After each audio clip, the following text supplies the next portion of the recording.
नमस्कार विद्यार्थी मित्रांनो, सरचे स्वागत आहे आपल्या मराठी स्पर्धा एज्युकेशन या यूट्यूब चॅनलवरती.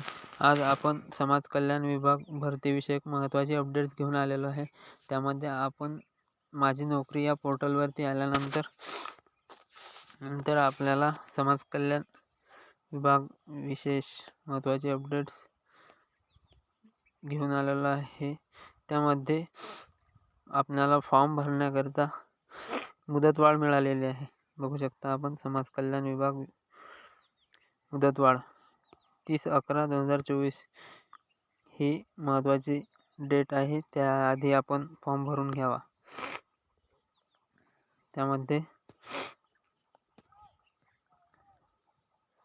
समाज कल्याण विभाग भरती 219 जागांसाठी ही भरती निघालेली आहे. त्यामध्ये ग्रॅज्युएशन तसेच विविध श्रेणीमध्ये आपला उत्तीर्ण असणे गरजेचं आहे. विशेषतः कोणकोणत्या पदासाठी पद भरल्या जात आहे. उच्च श्रेणी लघुलेखन 10 पदसंख्या, गृहपाल अधीक्षक महिला हे राखीव पद महिलांसाठी आहे, फक्त 92 पदसंख्या आहे. तसेच गृहपाल अधीक्षक सर्वसाधारणमध्ये आहे, आपण यामध्ये कोणी पण फॉर्म भरू शकतो.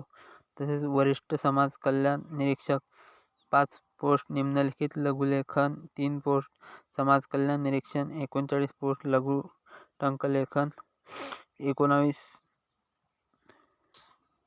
लघुलेखनच्या 9 पोस्ट आहेत. तसेच सर्व मिळून 219 पदसंख्या आहेत.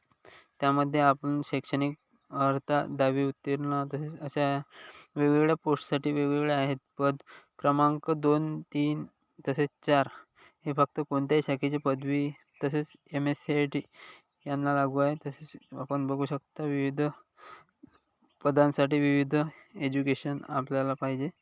तसेच वयाची अट हे 31 ऑक्टोबर 2024 रोजी 18 ते 38 वर्ष पूर्ण पाहिजे. मागासवर्गीयांसाठी 5 वर्ष सूट. नोकरी महाराष्ट्रामध्ये आपण जर असाल तर महाराष्ट्र, पुणे असे कुठल्याही पदासाठी आपण फॉर्म भरू शकतो. 30 नोव्हेंबर 2024 ही लास्ट डेट आहे. तरी सर्वांनी फॉर्म भरून घ्यावा ज्यांचे फॉर्म राहिलेले आहेत. तसेच नवनवीन सूचनांसाठी आपला यूट्यूब चॅनल बघत राहा. धन्यवाद.